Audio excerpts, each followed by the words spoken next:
Bueno, vamos a iniciar con el tiempo de la enseñanza. Vamos a iniciar nueva serie. Y esta serie se titula Maldito Orgullo, Bendita Humildad. Maldito Orgullo, Bendita Humildad. Ya algunos ya vieron el título y no, ya. Aún no empiezo. Pero mire, vamos a hacer un ejercicio imaginario. Agarre un lápiz imaginario, una pluma. Usted tiene un papel aquí en su mano y escriba lo siguiente. Yo, imaginariamente, yo soy orgulloso. ¿Qué sintió? ¿Yo soy orgulloso?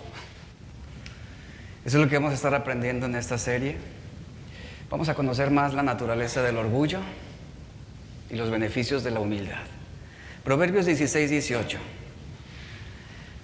Antes del quebranto está la soberbia. Antes de la caída, la altivez de espíritu. Proverbios 16, 18.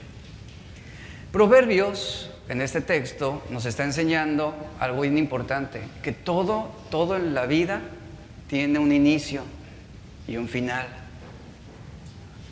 Todo tiene su preludio. Y el preludio de la destrucción, lo señala el texto de Proverbios, ¿qué es? El orgullo. El preludio, el inicio de la ruina es el orgullo. El orgullo arruina también el honor. El orgullo destruye la humildad. No hay nada en el corazón, o no hay nada en lo que el corazón del hombre caiga tan más fácilmente como el orgullo. Y aquí debemos asentar algo bien importante. Así como yo estoy seguro y tengo la certeza de que usted es orgulloso, también tengo la certeza de que yo soy orgulloso y que tengo problemas y que en algún momento, en episodios de nuestra vida, esto surge y emerge. Y cuando menos tú te das cuenta, ya te envolviste en una situación de arrogancia, de soberbia y orgullo en tu corazón, que a veces la justificamos con justicia, o la justificamos con un interés de valerte por ti mismo. Y sin embargo, algo bien importante con respecto al orgullo es que no hay vicio, y eso es bien importante, no hay vicio que sea condenado con tanta frecuencia, con tanto énfasis y con mayor elocuencia en la Biblia contra el orgullo. Esa es la condenación. Hay una condenación muy severa contra el orgullo en toda la Biblia. Lo podemos ver, por ejemplo, los profetas alzaron sus voces contra el orgullo. Los evangelistas hablaron contra el orgullo. Los maestros disertaron contra el orgullo. Y aún más, Dios mismo, el Dios eterno, el Dios omnisciente, alcanzó la máxima elocuencia al condenar el orgullo y ratificar que lo aborrece, que aborrece a todo aquel que es orgulloso.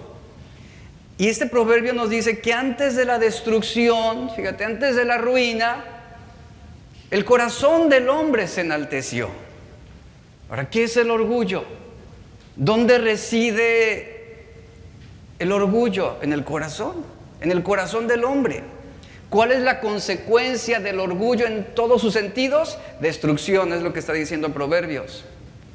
Y bueno, ¿qué es el orgullo? Una definición simple que le voy a dar.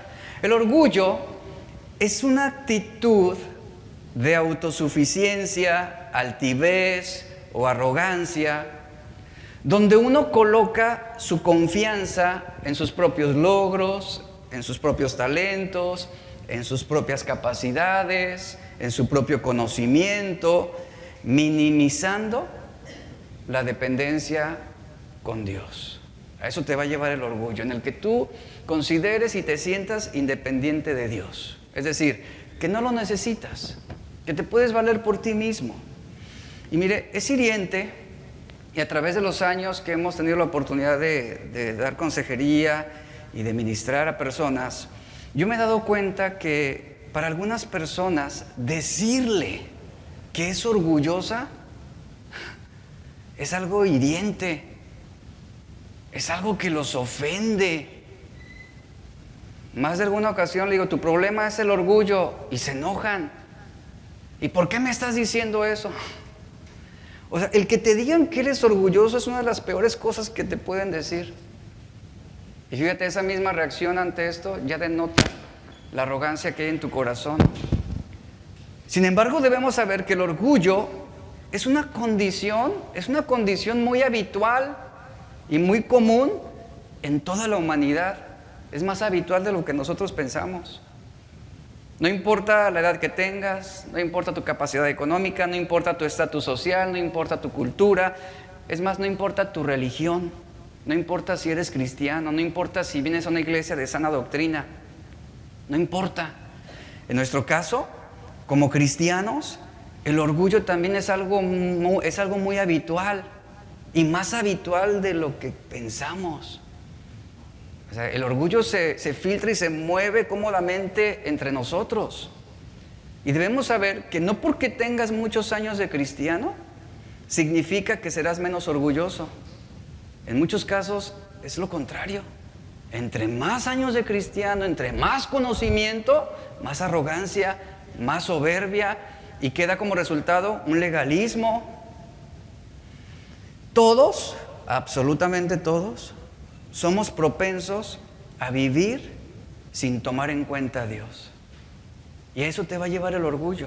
Todos somos propensos a vivir de una manera como si Dios no existiera. Charles Spurgeon, predicador inglés, él dijo con respecto al orgullo lo siguiente: nació con nosotros y no morirá ni una hora antes que nosotros. Esa es la realidad. Por eso Pablo gemía y decía, ¿quién me librará de este cuerpo de muerte? Thomas Brooks, quien fue un pastor inglés, fíjate, él nació en el año de 1608 y murió en el año 1680. Él fue un puritano importante.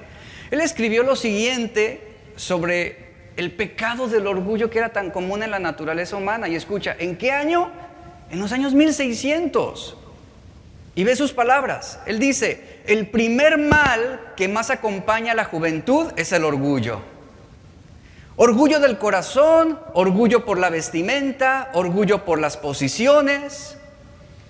Y continúa diciendo, los jóvenes son susceptibles de enorgullecerse por la salud, la fuerza, las amistades, las relaciones, el talento, la inteligencia, la riqueza y la sabiduría.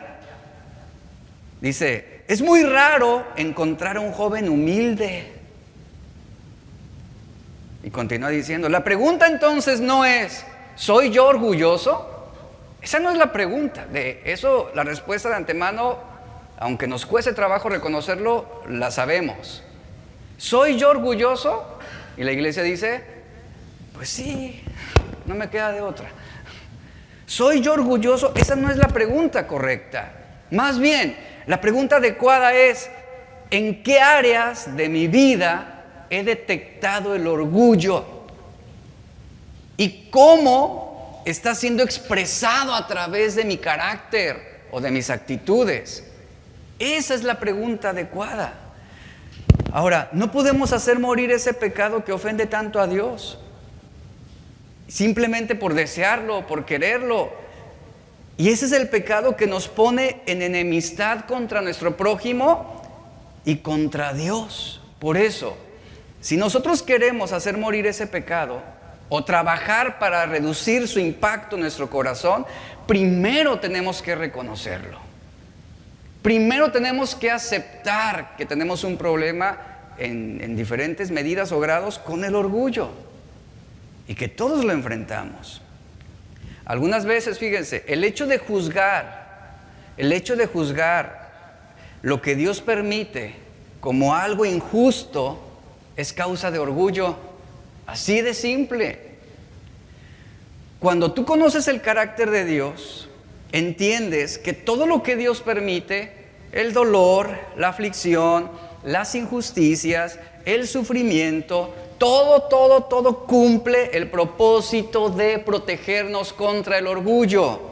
¿De qué manera? Esto sucede cuando respondemos con humildad ante la voluntad de Dios en nuestras vidas. Jesús nos enseñó con su ejemplo, no solamente con sus palabras. Y ante el inminente sufrimiento de la cruz, dice la Biblia que Él se postró rostro en tierra, oró diciendo: Padre mío, si es posible, aparta de mí esta copa, pero hágase lo que tú quieres y no lo que yo quiera. A eso te lleva la humildad. A eso te lleva la humildad. J.C. Ryle dijo lo siguiente: el orgullo es el más antiguo y común de los pecados. La humildad es la más rara y hermosa de las gracias. Pero la pregunta es, ¿qué es el orgullo? O sea, ¿cómo podemos definirlo? Eso es lo que vamos a estar aprendiendo. Orgullo versus humildad. ¿Qué es el orgullo? En la Biblia se encuentran 10 palabras hebreas y 2 palabras griegas que se refieren al orgullo o a sus sinónimos. Estos términos básicamente describen a personas elevadas o exaltadas en actitud. Proverbios 8:13 nos dice: el temor del Señor es aborrecer el mal. Y luego viene lo siguiente: el orgullo, la arrogancia, el mal camino y la boca perversa, dice, yo aborrezco. La palabra hebrea aquí traducida como orgullo viene de una raíz que significa elevarse, significa ponerse encima de. Por ejemplo, Lucas 1:51 nos dice en el Nuevo Testamento: hizo proezas con su brazo, esparció a los soberbios en el pensamiento de sus corazones. La palabra que leemos aquí en Lucas 1:51 como soberbios es la palabra huperefanos en el griego, que significa mostrarse sobre los demás, es decir, sentirse superior a otros. Y esta palabra está compuesta por 2 términos, que es huper, que significa encima, y la palabra phainestai, que significa mostrarse, es decir, yo me muestro encima de ti, yo me muestro mejor que tú. Esta palabra se refiere a los que están elevados por sí mismos, que están levantados, es decir, que se ponen en lo alto y miran hacia abajo a los que están, por así decirlo, debajo de ellos con desprecio, es decir, los denigran, y el orgullo es lo que tiende a hacer. Tendemos a denigrar, el orgullo nos lleva a criticar, a juzgar, a calumniar. ¿Por qué? Porque vemos a los demás por debajo de nosotros, peores que nosotros. Pero el orgullo también tiene otra dimensión. No solamente describe la actitud de una persona hacia otra, sino también la actitud de una persona hacia Dios. Aquel que es orgulloso piensa que es independiente de Dios. ¿Qué significa? Bueno, es una actitud de decir, no te necesito. No te necesito. Incluso se puede creer más sabio que Dios. Más sabio que Dios. Es por eso, fíjense que la tendencia de muchos cristianos que son quejosos y que viven inconformes es el decir, lo que Dios está permitiendo no es lo mejor para mí. No es lo mejor, no es lo que yo quiero, no es lo más adecuado. ¿De dónde surge esa clase de planteamientos? Del orgullo en el corazón. Esa es la realidad. En Daniel 5:20 al 21, el profeta expresa cómo el corazón del rey Nabucodonosor, lo dice con esas palabras, se enalteció y su espíritu se endureció en su arrogancia. Un corazón endurecido habla de un corazón orgulloso. ¿Y cómo Dios humilló a este rey? ¿Cómo Dios lo humilló? Dice la Biblia que él fue depuesto de su trono real y su gloria le fue quitada, fue echado de entre los hombres, su corazón se hizo semejante al de las bestias y con los asnos monteses tuvo su morada. La Biblia nos dice que este rey se le dio a comer hierba como al ganado, es decir, como a los animales, y su cuerpo se empapó con el rocío del cielo. ¿Hasta qué punto duró esa humillación? hasta el momento en que él reconoció que el Dios Altísimo domina sobre el reino de los hombres y que pone sobre él a quien le place. Hasta entonces fue restaurado de esa posición denigrante. El rey Nabucodonosor creyó que él era independiente de Dios, que no necesitaba a Dios. Recordarán ese pasaje que nos dice que él se plantó en el balcón allí de su habitación, observó la gran Babilonia y que dijo para sí mismo: este es el gran imperio que yo he construido con mis propias manos. Ahí está la arrogancia y el orgullo. Se sentía superior a Dios, por eso fue humillado. Entonces podemos definir el orgullo como una actitud, fíjese, una actitud inaceptable en el corazón del cristiano, una actitud pecaminosa del corazón humano que te hace adquirir una posición de independencia de Dios y de superioridad hacia los demás. El orgullo es pensar más alto acerca de ti mismo, percibirte arriba, sentirte mejor que otros, independizarte de Dios y también de otras personas. Pablo lo dice a los romanos: ninguno tenga un más alto concepto del que debe tener, así lo dice. 1 Pedro 5:5, Dios resiste a los soberbios, pero da gracia a los humildes. El 3 de junio del año de 1741, un hombre, pastor, escritor y predicador llamado Jonathan Edwards, él escribió una carta para una joven llamada Deborah Haraway. Ella era una joven de 18 años, recién convertida al Evangelio, que en su interés de querer hacer las cosas bien para con Dios en su fe, esta joven fue con el pastor Jonathan Edwards y le pidió un consejo. Él le dice: yo necesito que usted me diga o me ayude a orientarme sobre cómo yo debo vivir ahora la vida cristiana. ¿Cómo es la mejor manera de yo poder mantenerme firme en mi fe? El pastor Jonathan Edwards escribió una carta, se la envió, y esta carta tenía como título Instrucciones sobre cómo conducirte en tu carrera cristiana. Él estableció 17 consejos para esta joven.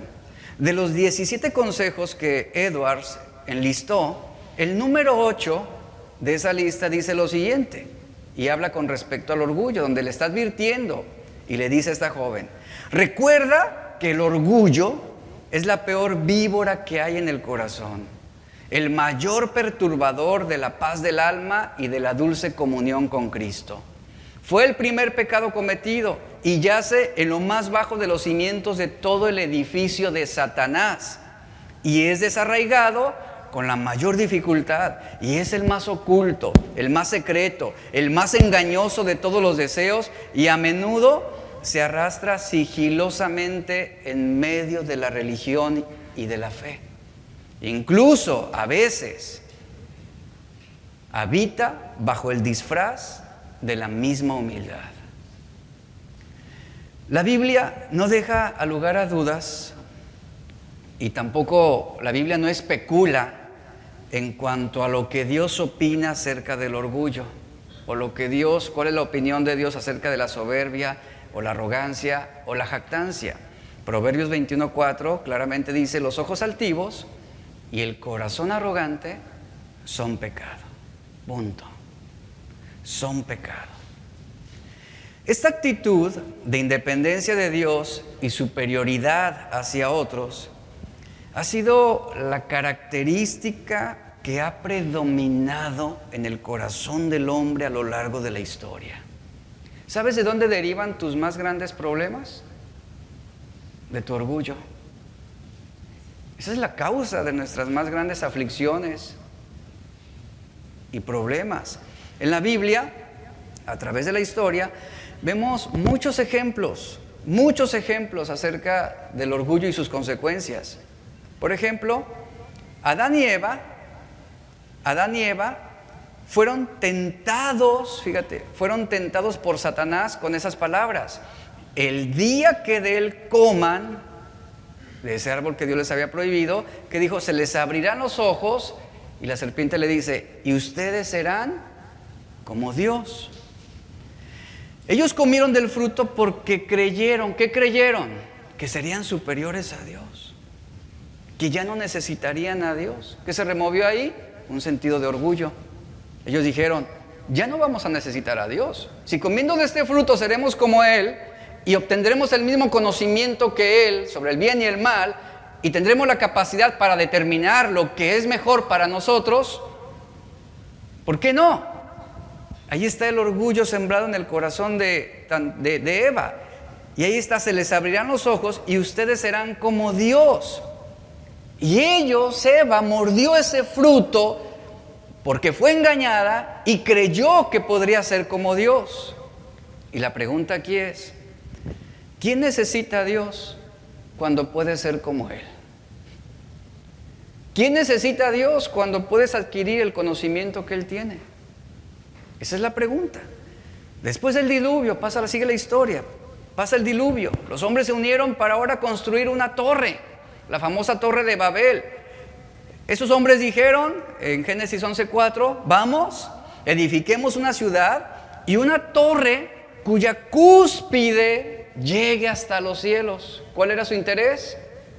Estar en la posición de Dios, ser como Dios. Y dice, y hagámonos un hombre famoso, la arrogancia en todo su esplendor, para que no seamos dispersados sobre la superficie de toda la tierra. ¿Qué estaban razonando los hombres? Si nosotros podemos hacernos nuestro propio nombre, nuestro propio reino, ¿quién necesita a Dios? ¿Quién necesita el señorío de Cristo y vivir bajo su gobierno? Unos 600 años antes de que Cristo vivió, un rey, dice la Biblia, que gobernó el imperio más grande de su tiempo, el imperio de Babilonia. Dice la Biblia que este rey se llenó de orgullo y Dios envió un mensaje acerca de él por medio del profeta Isaías.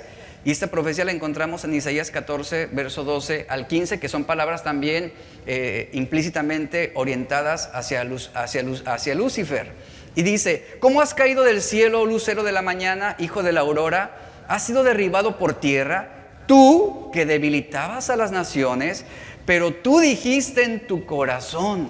¿Qué dijo en su corazón? Subiré al cielo, por encima de las estrellas de Dios levantaré mi trono y me sentaré en el monte de la asamblea, en el extremo del norte. Subiré sobre las alturas de las nubes, y ahí viene el punto. ¿Y me haré qué? Me haré semejante al Altísimo. Pero dice la sentencia, sin embargo, serás derribado al Seol, a lo más remoto del abismo. Lo mismo que aconteció con Nabucodonosor. Pregunto, ¿quién necesita a Dios cuando tiene la meta de ser semejante a Él o superior a Él? Ahí está el razonamiento. Todos los que se atreven a atribuirse más de lo que Dios permite son culpables de exaltarse a sí mismos contra Dios. Es como si le declararan la guerra, porque donde hay orgullo, pongan atención a esto, donde hay orgullo, habrá también un desprecio contra Dios y contra su voluntad. Por eso yo les mencionaba, cada vez que nosotros objetamos, cuestionamos, nos quejamos y manifestamos inconformidad a lo que Dios está permitiendo, estamos despreciando a Dios. Y la naturaleza de ese sentimiento y esa orientación en el corazón viene del orgullo. Así de fácil. ¿Nota usted cómo puede ser tan sigiloso? ¿Y cómo estamos realmente tan habituados al orgullo en nuestro corazón? Llegamos al Nuevo Testamento, encontramos a dos de los discípulos de Jesús haciendo una petición. Días antes de la crucifixión de Cristo, Jacobo y Juan se le acercaron para pedirle los puestos más importantes del ministerio o aún en el reino de los cielos. Ellos buscaban las posiciones de mayor poder, de mayor autoridad en su reino. Y en Marcos 10:37 leemos cuál fue esa petición. Ellos le dijeron, concédenos que en tu gloria nos sentemos el uno a tu derecha y el otro a tu izquierda. Ellos no querían estar debajo de nadie. Ellos no querían estar puestos en la sumisión de otro. No querían las posiciones más bajas. Ellos querían estar elevados por sobre todos los demás. Ellos buscaban la posición de mayor honor. En la tercera carta de Juan leemos de un líder de la iglesia llamado Diótrefes, que escribe el apóstol Juan sobre él diciendo: Él es uno a quien le gusta tener el primer lugar entre ellos. ¿De qué habla? De que era un hombre que quería estar por encima de los demás, se sentía superior a otros. Él quería ser el primero, dice una versión. Quería ser el primero en todo. Entonces, junto con Adán y Eva, los hombres de la Torre de Babel, el rey de Babilonia, Jacobo y Juan, Diótrefes, aquí vemos un claro ejemplo de la descripción del orgullo. Todos ellos, y podríamos mencionar a muchos más, pero estos tuvieron la actitud pecaminosa del corazón humano de querer ser semejantes al Altísimo, de independizarse de Dios, de querer adquirir una posición superior para estar por encima de los demás o a la par de Dios. Ellos pensaron altas cosas acerca de sí mismos. Se percibieron por encima de, arriba de, independientes de Dios y también poniendo por debajo a otras personas. Maldito orgullo. Maldito orgullo. Eso es lo que es el orgullo. Cuando escuchamos el término maldito, que es un término muy fuerte y áspero, suele ser una palabra sumamente dura. Y es dura o áspera, imagínense usándola o refiriéndonos hacia una persona. Es ofensivo usarla hacia una persona. Sin embargo, cuando la utilizamos para señalar al orgullo, es esencialmente el término más apropiado para definirlo. Maldito orgullo. Calificar el orgullo con la palabra maldito es lo más aceptable, ya que todos los pecados son malditos. No hay un pecado bendito. Todos son malditos. Y esto sería una descripción apropiada de la naturaleza del orgullo. El orgullo es maldito. No solo en cuanto a lo que reproduce, sino también en cuanto a lo que está representando. La palabra o el vocablo maldito en la Biblia se utiliza para señalar algo que es perverso, malvado, detestable o de malas costumbres. Es decir, que califica a alguien que es moralmente reprobable, de comportamiento vicioso, perjudicial para sí mismo y también para los demás. Cuando decimos maldito orgullo, señalamos al orgullo como la causa de todas nuestras más terribles desgracias. Y también el orgullo es la causa por la cual muchos serán condenados eternamente. Por eso es maldito. Por eso es maldito. Cuando leemos la Biblia, podemos descubrir la postura que Dios tiene frente al orgullo. Dios resiste, condena, detesta, aborrece de una manera especial el orgullo y todos sus derivados. Por eso, maldito es un buen adjetivo para el orgullo. Y una realidad es la siguiente, y ponga atención a lo que le voy a decir. A veces, o la mayoría de las veces, mantenemos una relación más estrecha con el orgullo que con Dios. Nos vinculamos más al orgullo que con Dios. Tenemos más comunión con nuestro orgullo que con Dios. Eso es una realidad que duele. Es una realidad que nos debe poner en un punto de reflexión. Cuando Satanás actúa contra el hombre, él lo hace de una manera sutil. ¿De qué manera? Él inicia animándote a sentirte superior, a sentirte mejor que los demás.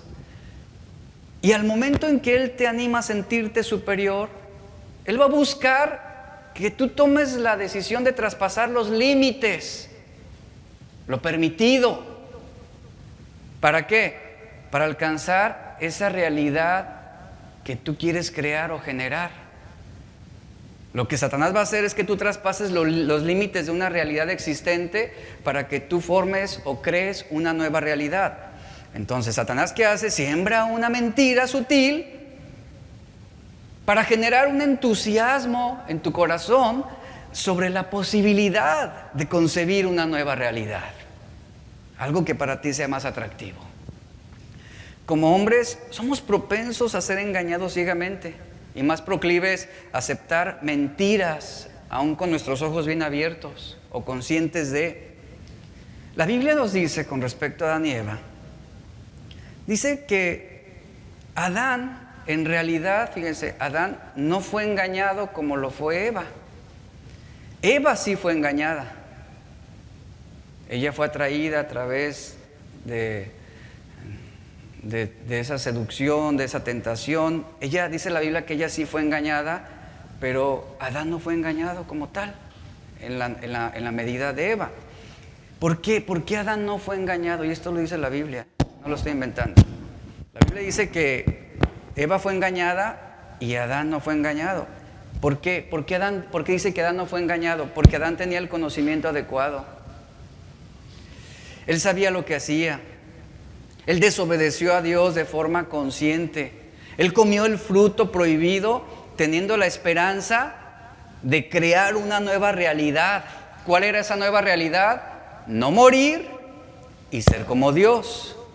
Esa era la nueva realidad. Él sabía lo que hacía.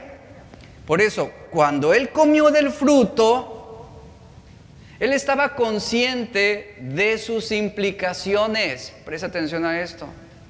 O sea, no lo hizo en ignorancia. Si usted lee la Biblia, ni siquiera Eva tuvo una conversación con él. Él estaba consciente de lo que estaba haciendo. Eva fue engañada, pero Adán no. Él sabía exactamente lo que estaba haciendo. Y esto lo sabemos con certeza porque el apóstol Pablo lo escribió. 1 Timoteo 2, 3 al 14. Dice, Adán fue formado primero, después Eva.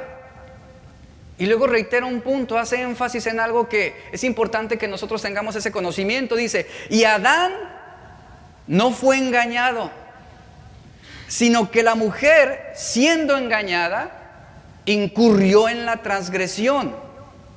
¿Qué significa esto? Mire, el escritor del Salmo 19 sabía que el orgullo es un pecado engañoso, destructivo y difícil de matar. El salmista clamó a Dios rogándole en el Salmo 19, verso 12, vamos a leerlo, 12 y 13. En el verso 12 pregunta, ¿quién puede discernir sus propios errores? Líbrame de los que me son ocultos. El salmista estaba reflexionando, diciendo, ¿cómo yo puedo reconocer todos los pecados escondidos en mi corazón? ¿Cómo puedo estar consciente del grado de maldad que hay en mí? Y el salmista afirma, límpiame de estas faltas ocultas. ¿Sabe implícitamente a qué se estaba refiriendo el salmista? Aquello que produce el orgullo dentro de nosotros mismos. Porque una virtud que tiene el orgullo es no hacernos conscientes de nuestros propios errores. Nunca lo va a hacer. El orgullo nunca te hará reconocer que tú te equivocaste. El orgullo nunca te va a acusar porque tú pecaste contra Dios. ¿Qué hará el orgullo? Decirte, tú estás bien. Tú vives bien. Tú estás en lo correcto. Los que están mal son todos los demás. Tú no. Eso es lo que hace el orgullo. Por ese motivo es difícil reconocer nuestros propios errores. Por eso cuando una persona es confrontada sobre un error, sobre un pecado o sobre una mala decisión, ¿cuál es la reacción de una persona que es cuestionada? Reacciona mal. Piensa que se le está acusando injustamente. Y de ahí deriva el argumento del salmista. ¿Quién podrá reconocer sus propios errores? Ahí está. Límpiame, dice, de esas faltas ocultas. El orgullo, un escritor lo define como un pecado omnipresente, que es difícil de erradicar, ya que incluso, fíjese, incluso la alegría por haberlo superado puede ser una manifestación de orgullo. O la jactancia de decir, yo soy humilde, es una manifestación de orgullo. El orgullo es un pecado peligroso que puede encontrarse y que es más habitual de lo que nosotros pensamos dentro de la iglesia. Porque hay cristianos que pueden estar orgullosos de su humildad, cristianos que se sienten orgullosos de su iglesia, de su denominación, orgullosos de su doctrina, orgullosos de su talento, orgullosos de su capacidad para servir a Dios. Es muy habitual para nosotros. Algunos pueden hasta sentirse orgullosos de nunca faltar a la iglesia.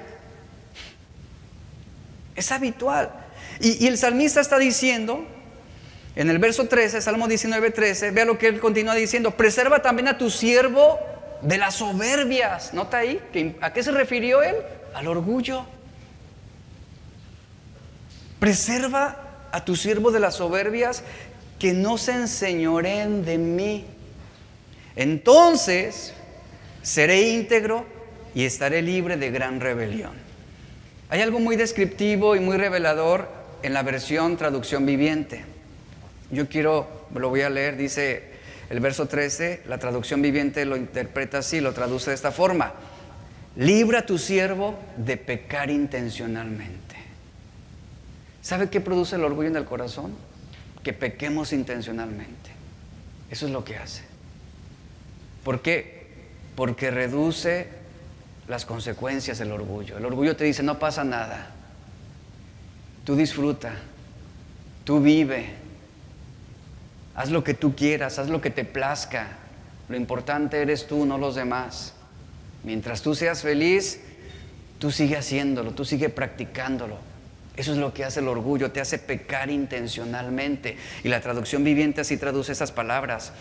Esa palabra de soberbia, que es la derivación del orgullo, la traduce: libra a tu siervo de pecar intencionalmente. Entonces el orgullo está vinculado precisamente a esas decisiones deliberadas que hacemos de pecar contra Dios.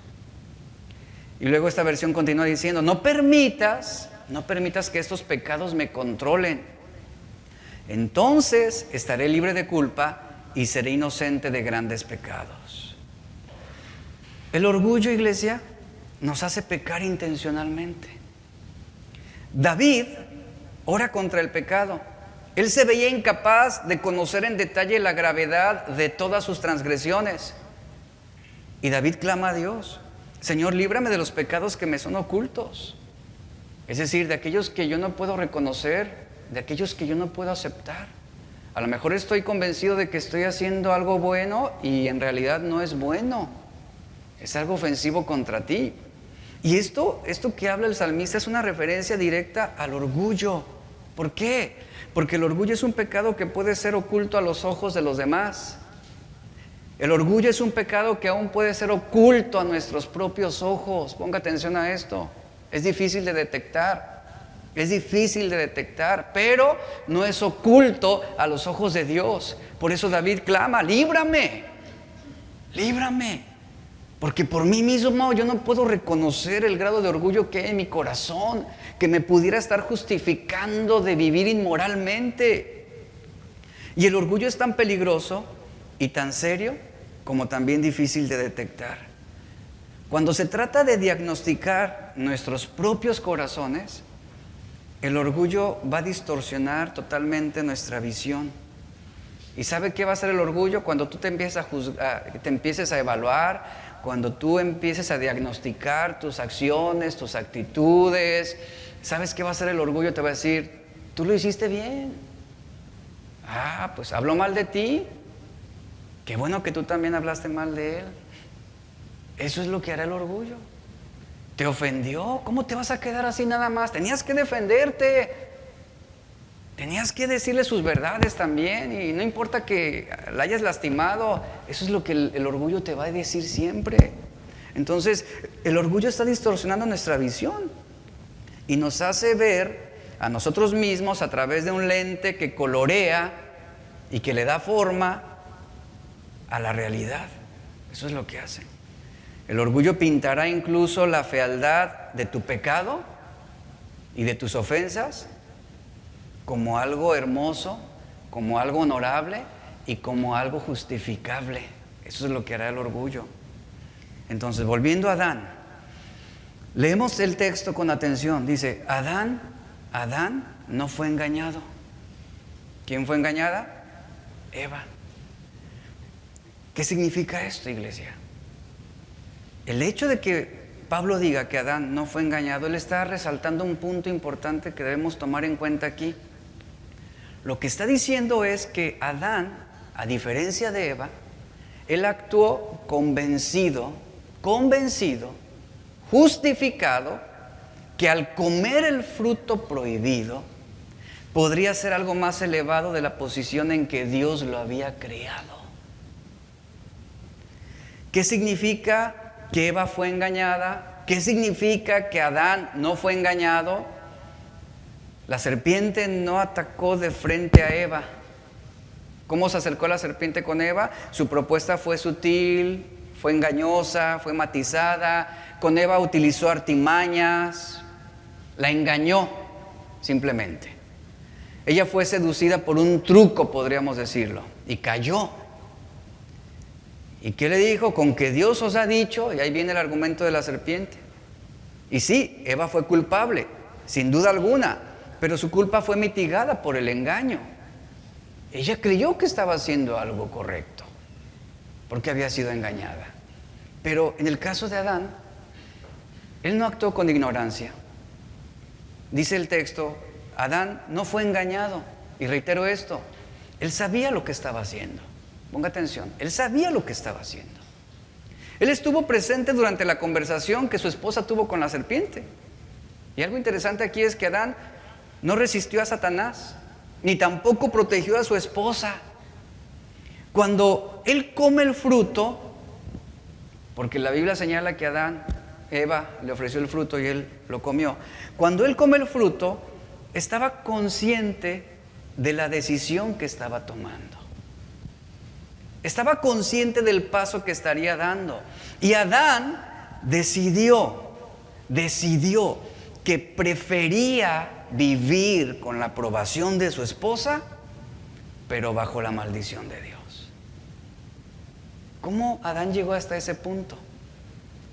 ¿Te das cuenta de lo maldito que es el orgullo? Lo maldito que es el orgullo. Y aquí viene el punto. Adán en su interior fue motivado, fue animado a desobedecer a Dios. ¿Alguna vez has sentido esa experiencia, ese sentimiento? Yo creo que todos. En algún momento nos sentimos animados a desobedecer a Dios, creyendo que viviremos mejor o creyendo que nos sentiremos mejor. Y eso es lo que estaba pasando con Adán. En su interior fue motivado a desobedecer a Dios. Aquí con Adán no hubo un truco de magia como tal. Él no fue hipnotizado para que actuara en contra de su voluntad. No fue embaucado. Adán toma el fruto con la conciencia plena de que eso era algo malo, como tú y yo lo hacemos. Escuche, el orgullo en el corazón es capaz de normalizar los malos deseos. Eso es lo que hace el orgullo. ¿Por qué dentro de la iglesia, por ejemplo, uno de los problemas que más afectan a la iglesia son los chismes y las calumnias y las habladurías? ¿Por qué la gente no se calla? O sea, ¿por qué si saben que es algo malo y perjudicial y que va a lastimar a una iglesia, por qué persisten en estarlo haciendo? Es uno de los problemas más comunes en todas las congregaciones, Pero ¿por qué si saben que es malo no dejan de hacerlo? ¿Qué está haciendo el orgullo? Normalizando un pecado con apariencia de justicia. Es que yo tengo que descubrir, y empieza. Ahí está el punto. Eso estaba pasando en el corazón de Adán. El orgullo en su corazón fue capaz de normalizar ese acto de desobediencia contra Dios. Él estaba convencido de que sería como Dios, de que tendría el conocimiento, la omnisciencia de Dios para poder determinar lo que para él era bueno y lo que para él era malo, en base a qué, a su experiencia. Y eso es lo que pasa con nosotros, que aunque sepamos lo que debemos hacer, con frecuencia tomamos la decisión de hacer conscientemente lo que es incorrecto. ¿Y cómo llegamos a ese punto? ¿Quién está trabajando en tu corazón? El orgullo. ¿Quién está normalizando esos pecados en ti? El orgullo. Adán poseía creencias y sentimientos. Y de alguna manera las creencias regulaban sus sentimientos.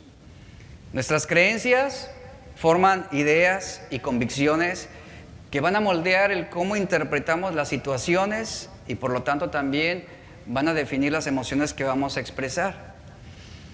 Adán poseía la creencia correcta sobre Dios. Él tenía una buena doctrina, una buena enseñanza. Sin embargo, Su voluntad se modeló por emociones que lo llevaron a interpretar cómo sería el vivir sin Dios. Y las creencias de Adán se estaban ajustando a la posibilidad de ser como Dios, a esa posibilidad que había de no morir. Y esa nueva creencia configuró un mapa mental que lo ponía a él en el centro del universo. Esa interpretación del mundo, la vida y Dios giraban en torno a él, ya no en Dios, sino en torno a él, a sus deseos, a sus planes. Ya que al comer del fruto, él creía o estaba ya convencido que experimentaría una nueva comprensión de la moralidad y de la vida similar o superior a la de Dios. Ese fruto prohibido le daría una sabiduría más alta que Dios. Ahí está el engaño del orgullo. Dice Génesis 3, 4 al 6. Entonces la serpiente dijo a la mujer: no morirás, sino que sabe Dios que el día que comas de él serán abiertos vuestros ojos y seréis como Dios, sabiendo el bien y el mal. Y esto lo escuchó Adán. Y vio la mujer que el fruto era bueno para comer y que era agradable a los ojos y árbol codiciable para alcanzar la sabiduría, y tomó de su fruto y comió. Y la parte final dice: y lo dio también a su marido. Punto. El cual comió así como ella. Adán sabía que era lo correcto. Él sabía lo que no debía hacer. Y esta misma perspectiva tiene sentido en Génesis 3.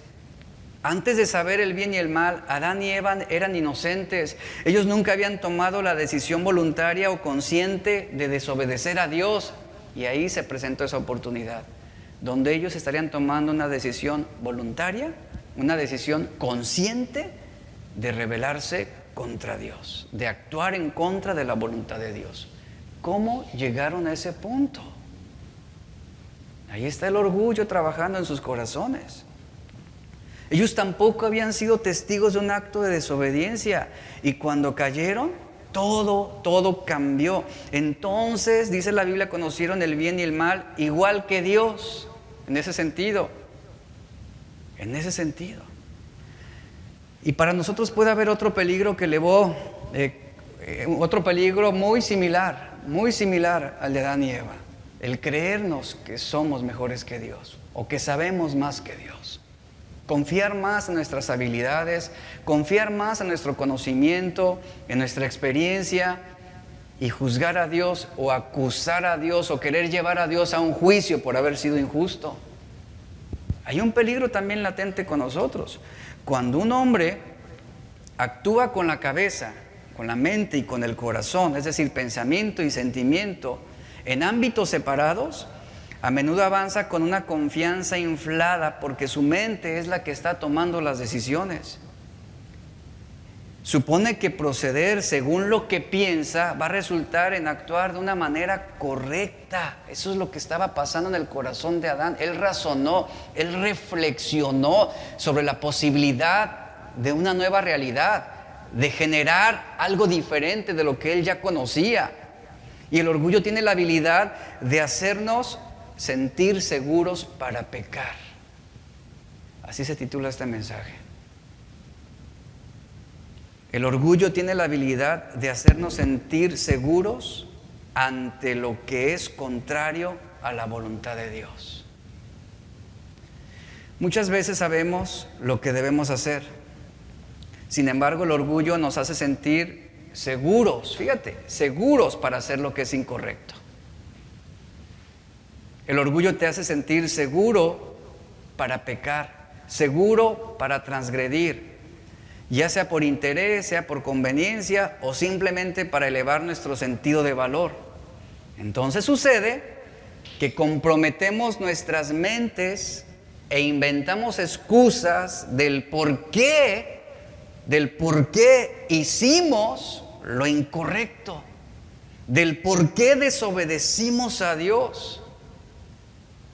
Por lo tanto, el orgullo posee esa habilidad de darnos la seguridad para pecar.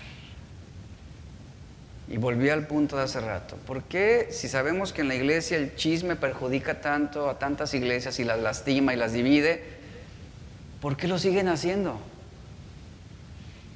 Porque poseen esa seguridad para hacerlo. ¿Quién les brinda esa seguridad? El orgullo en sus corazones. Y el orgullo puede llevarnos a la arrogancia. El orgullo puede llevarte a una falta de reconocimiento de tus propios errores y pecados. El orgullo puede llevarte a tomar decisiones impulsivas, contrarias a la ley de Dios. El orgullo también puede estimular tu mente para obtener placeres indebidos. Puede excitar tu imaginación para que tú violes los mandamientos de Dios. Y ahí viene el orgullo trabajando en nuestro corazón diciendo, si no lo has probado, ¿cómo sabes que no te gusta? Y el razonamiento ingenuo es, pues sí, ¿verdad?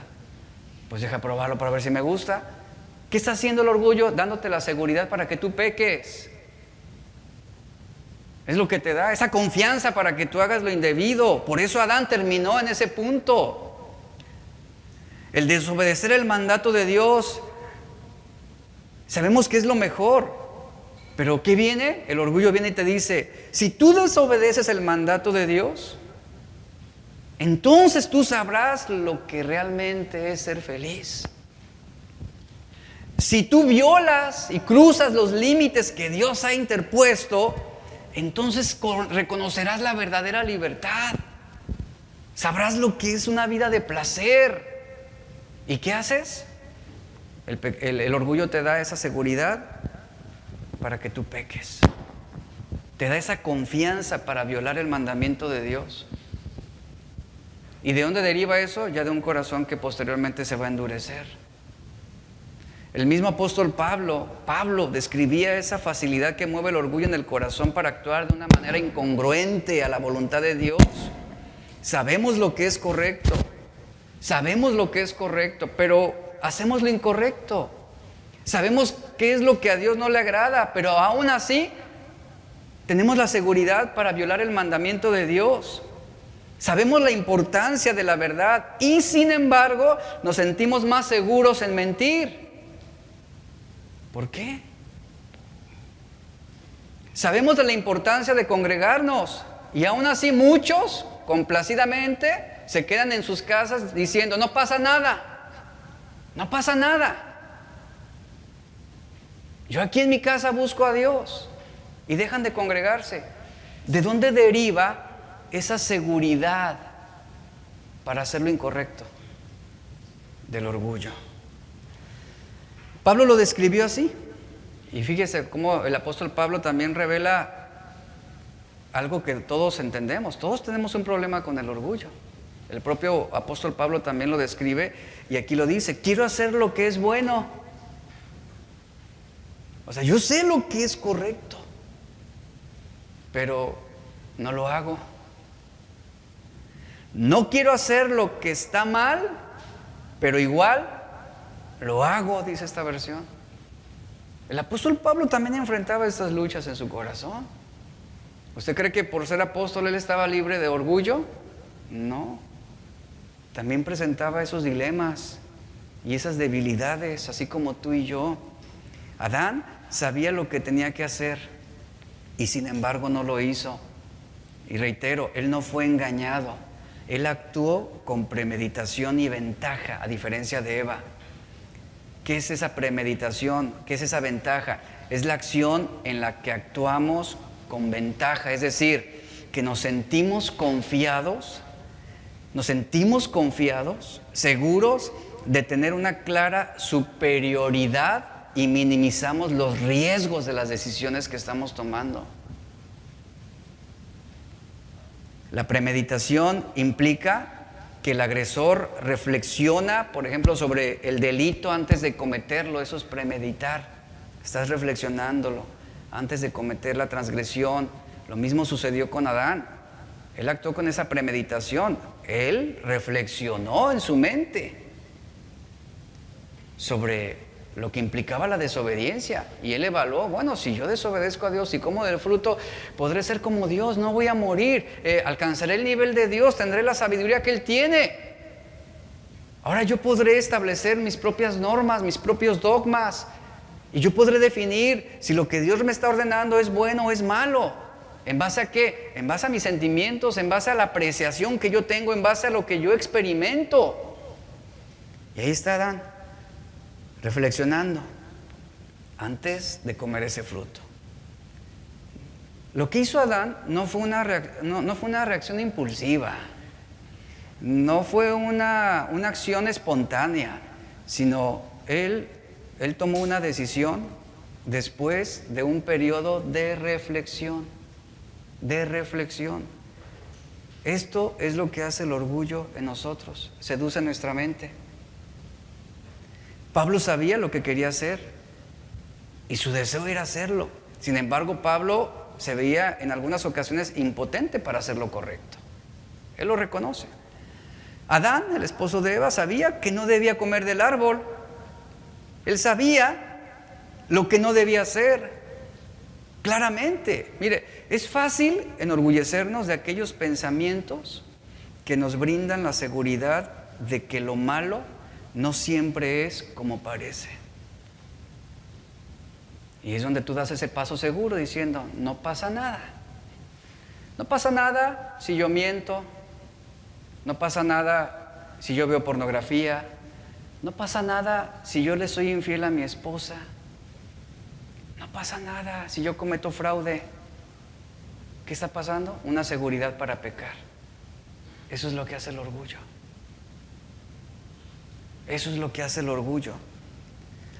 Y es fácil, repito esto, sentirnos orgullosos de aquellos pensamientos que nos brindan la seguridad de hacer lo que es incorrecto, de hacer lo indebido. Construimos un escenario imaginario de lo bien que sería ser como Dios. Obviamente con un Dios distorsionado, obviamente. De ser como Dios. A primera vista, esto parece algo bueno. Y el problema surge cuando las decisiones deben tomarse en el momento donde se minimizan los riesgos, hacemos caso omiso a lo que nuestro corazón sabemos que es correcto y verdadero. Cuando David vio a Betsabé bañándose, recuerde que ella estaba del otro lado, lo que describe la Biblia, estaba desnuda. ¿Usted cree que a David se le olvidó el mandamiento de Dios? ¿Usted cree que David estaba actuando con ignorancia? Él sabía qué era lo que a Dios le agradaba y lo que no. Y David, mientras él observaba y codiciaba y se excitaba con esa Betsabé bañándose, créame que él no había olvidado la prohibición de Dios contra el adulterio. Era algo que él tenía presente. Pero ¿qué sucedió? Su orgullo, fíjese, su orgullo le dio la seguridad de creer que su posición como rey le proporcionaría lo que iba a necesitar para no sufrir consecuencias de pecar. ¡Qué terrible! Hizo caso omiso a la ley de Dios y al pinchazo de su conciencia y terminó acostándose con Betsabé, quien no era su mujer, era esposa de Urías. La razón por la que Adán se sintió seguro de dar ese paso en desobediencia, repito, no fue ignorancia. La razón fue el orgullo quien le dio la seguridad para pecar deliberadamente y voluntariamente. Y lo mismo sucedió con David. Y aunque sabemos en nuestro corazón y nuestra conciencia lo que es correcto y lo que a Dios le agrada, el orgullo te hará sentirte más seguro de hacer lo que es incorrecto. Te hará sentirte más confiado de violar el mandamiento de Dios. David sabía en su corazón que aquella mujer bañándose desnuda era la esposa de Urías. O sea, no solamente estaba tomando la mujer de su prójimo, sino de alguien muy cercano a él, alguien leal a él, que velaba por la vida del rey. Era uno de sus fieles siervos. Pero el orgullo lo hizo sentirse más seguro en cometer adulterio y no en la obediencia al mandamiento de Dios. El orgullo lo hizo usar su poder como rey para abusar de la mujer de Urías. Y luego él sintió que todo lo tenía controlado. No pasa nada. Nadie lo sabrá. Nadie se enterará. Y dice la Biblia que intentó cubrir el hecho, primero matando a Urías. Y él dijo, ya murió, ya nadie lo sabrá. Y pareciera que hizo bien las cosas. Pareciera que ya no habría consecuencias por delante. Pero ¿quién sí lo sabía? Dios. ¿Se da cuenta cómo él dio un paso seguro para pecar? Se sintió confiado. No va a pasar nada. El orgulloso rey sintió seguridad de pecar y de cubrir su mal. El orgullo lo llevó a decir, lo tengo todo controlado, mi pecado no va a trascender, nadie se enterará. Pero llega el profeta Natán un día después de algunos meses y le arruina su momento, le arruina su plan, lo confronta con la verdad, exhibe y expone todo el asunto. Pero lo admirable de David es que una vez que él queda confrontado por el profeta Natán, que queda al descubierto, que queda expuesto, él manifestó una actitud de arrepentimiento. Ese maldito orgullo lo hizo creer que no habría consecuencias. Ese maldito orgullo lo hizo pensar y convencerse de que estaba bien lo que él estaba haciendo. Finalmente él era el rey, él era el soberano sobre Israel. David se sintió asumiendo una posición como si fuera Dios. Y cuando viene la confrontación quedó quebrantado y mostró un corazón humilde de arrepentimiento. El Salmo 51 es un mapa profundo de su arrepentimiento por haber tomado una mala decisión. Así actúa el orgullo, iglesia. Todo empieza con una mentira. Esa mentira comienza a afectar la razón. El orgullo toma el argumento y le da forma, haciéndonos creer que lo malo no es tan malo como parece. David creyó la mentira de que Dios no se enteraría de lo que hizo. Y a veces nosotros también nos creemos la mentira de que a Dios no le importan las cosas malas que estamos haciendo. Que a Dios no le importa lo que estamos hablando de otros. Que a Dios no le importa la deslealtad que surge de nuestro corazón. Y seguimos adelante pensando que no va a trascender nuestro pecado, pensando que no va a trascender lo que hicimos o lo que dijimos o lo que pensamos. Y hacemos lo que queremos, aunque sea lo incorrecto. Y vivimos como si nada y venimos a la iglesia y levantamos las manos y cantamos y adoramos a Dios. Y hablas en lenguas y tiemblas y te convulsionas. Volviendo a la historia de Adán. Él sabía que a Dios no le agradarían sus acciones, sabía. Y que él y Dios no estarían de acuerdo con esa decisión que él tomó. Pero ahí está, el orgullo lo convenció que su comportamiento era el indicado, era el correcto. Y que la postura de Dios de poner prohibiciones era exagerada e injusta. Y fue el mismo problema de Lucifer, como lo dice Isaías 14:12. ¿Qué dijo Lucifer? También subiré y seré semejante al Altísimo. El problema de Adán fue el orgullo. Él estaba convencido que sería como Dios al comer el fruto prohibido. Iglesia, el origen de muchos de nuestros problemas es el orgullo. La causa de muchas de las depresiones en muchas personas deriva del orgullo. Nos consideramos más sabios que Dios, pensamos que conocemos mejor el futuro y algunas veces nos convencemos de que la verdadera felicidad se va a obtener desobedeciendo a Dios. ¿Qué sucedió con Adán? Ahí está. ¿Qué sucede contigo? Puedes tener la doctrina correcta, puedes estar en la iglesia indicada y sin embargo no tener los sentimientos correctos. Y termino con esto. Como cristianos, esta parte que voy a mencionarles es breve, la voy a continuar la próxima semana. El cristiano debe adoptar en su vida cristiana la ortodoxia. Es una palabra griega, ortodoxia, que es creencia correcta o creencias correctas. Y el cristiano no solo debe adoptar una ortodoxia, creencias correctas, sino que también debe cultivar lo que en el griego se conoce como ortofatos, que son sentimientos correctos. Creencias correctas y sentimientos correctos. Y eso nos va a llevar exactamente a la meta final de la vida cristiana en esta tierra, que es la ortopraxis. ¿Qué es la ortopraxis? La conducta y el comportamiento correcto. Adán sabía lo que Dios le había enseñado. Adán tenía el conocimiento correcto, la ortodoxia.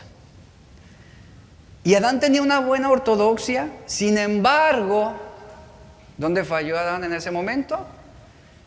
En los sentimientos correctos, en la ortopatos.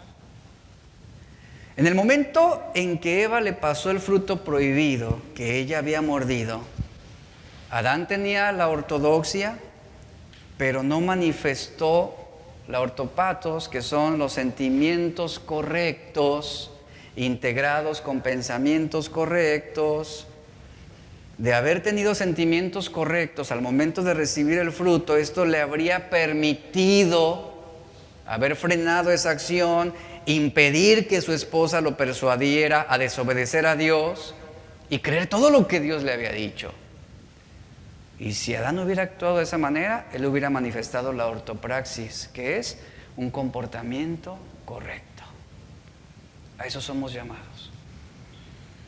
Continuamos la próxima semana, vamos a orar. Señor, te damos gracias. Agradecemos por tu palabra en esta mañana, por lo que tú nos enseñas, por lo que tú hablas a nuestros corazones, que lo necesitamos, Señor, urgentemente. Todos tenemos un problema con el orgullo y se manifiesta de formas muy sutiles en nuestra vida. Algunas veces en aspectos tan sencillos como despreciar la comida que nos ponen en la mesa. En aspectos tan simples como cuestionar el por qué yo debo hacer una cosa y por qué otros no lo hacen. Cosas tan simples, tan cotidianas de nuestra vida en la que se hace presente ese orgullo en nuestro corazón, ese maldito orgullo que nos persuade y que envuelve nuestras mentes y nuestros corazones para sentirnos seguros en pecar, que nos brinda esa confianza para desobedecer tu mandamiento. Te rogamos, Señor, que nos ayudes y que a través de esa enseñanza y las que vendrán, que tú trabajes en el corazón de cada uno de los que escuchan esta palabra. Y si en este momento tú vinieras y preguntaras, ¿quién es orgulloso? Todos levantaríamos la mano y decir, Señor, yo he fallado. Yo soy orgulloso. Y he pecado contra ti. Y me he sentido confiado en desobedecerte, confiado en ofender a mi hermano, me he sentido seguro de pecar contra mi prójimo. El orgullo me ha dado la seguridad para transgredir tu mandamiento y vivir de una manera en la que yo mismo me he convencido de que es lo mejor, aunque esto implica una deshonra a tu voluntad. Bendice esta iglesia y habla a esta iglesia, Señor, y prepara el corazón de la iglesia para lo que estaremos aprendiendo en las próximas enseñanzas.